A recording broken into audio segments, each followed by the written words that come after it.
हवाई जहाज में बम की अफवाह फैलाने वालों पर नकेल कसने के लिए नागरिक उड्डयन मंत्रालय नए सिरे से विचार कर रहा है। मंत्रालय नागरिक उड्डयन सुरक्षा ब्यूरो के पुराने सुझाव पर फिर से गौर कर रहा है। इन सुझावों में अफवाह फैलाने वालों का नाम 5 साल के लिए नो फ्लाई सूची में डालना और साथ ही एयरक्राफ्ट एक्ट 1934 में बदलाव करना शामिल है। इस एक्ट की जगह भारतीय वायुयान विधेयक 2024 लाया गया है, जिसे अगस्त में लोकसभा ने पास कर दिया था। इस नए कानून में हवाई जहाज में बम की अफवाह फैलाने वालों से सख्ती से निपटने के लिए विशेष प्रस्ताव होंगे। अभी हाल ही में उड़ानों में बम होने की कई झूठी अफवाहें फैलाई गई हैं, जिससे नागरिक उड्डयन मंत्रालय चिंतित है। इसके मद्देनजर मंत्रालय पुराने सुझावों पर नए सिरे से विचार कर रहा है। सूत्रों के मुताबिक BCAS ने पिछले साल सुझाव दिया था कि हवाई जहाज में बम होने की झूठी खबरों और संदेशों से सख्ती से निपटने के लिए एयरक्राफ्ट एक्ट में विशेष प्रावधान शामिल किए जाएं। इसके बाद जुलाई 2023 में BCAS ने एक और अहम सुझाव दिया था।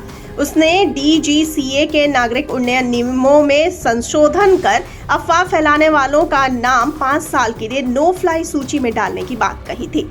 मौजूदा नियम सिर्फ उड़ान भरने या उड़ान में सवार होने वाले यात्रियों पर ही लागू होते हैं। ये नियम उन लोगों पर लागू नहीं होते जो यात्री नहीं है। साथ ही नियमों में नो फ्लाई प्रतिबंध की अवधि तय करने का अधिकार एयरलाइन को ही है।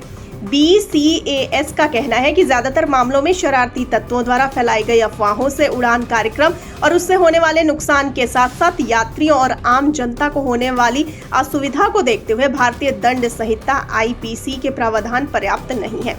BCAS ने सुझाव दिया कि एयरक्राफ्ट एक्ट 1934 में हवाई जहाज में बम होने की झूठी खबरों के खिलाफ सख्त जमानत और कड़ी सजा सहित विशेष प्रावधानों को शामिल करने से शरारती तत्वों को झूठी खबरें फैलाने या बम की झूठी धमकी देने से रोका जा सकेगा। एयरक्राफ्ट एक्ट 1934 में संशोधन के लिए भारतीय वायुयान विधेयक 2024 लाया गया था, जिसे इस साल अगस्त में लोकसभा ने पारित कर दिया था। हालांकि इस विधेयक में हवाई जहाज में बम की झूठी धमकियों से निपटने के लिए BCAS द्वारा सुझाव गए इस विधेयक में हवाई जहाज में बम की झूठी धमकियों से निपटने के लिए BCAS द्वारा सुझाए गए विशेष कानूनी ढांचे को शामिल नहीं किया गया था। आपको बता दें कि नागरिक उड्डयन मंत्री राम मोहन नायडू का इस मामले में कहना है कि इस तरह के हथकंडे अपनाने की कोशिश करने वाले लोगों के लिए एक सख्त रोक बनाई जा रही है। उन्होंने ये हासिल करने के लिए नियमों और कानूनों में बदलाव का संकेत भी दिया। तो आपको इस बारे में क्या कहना है? अपनी राय हमें जरूर बताइए कमेंट सेक्शन में और साथ ही जाते जाते इस वाले वीडियो को कर दीजिए लाइक और शेयर और चैनल को सब्सक्राइब करना बिल्कुल ना भूलिए। मुझे दीजिए इजाजत। नमस्कार।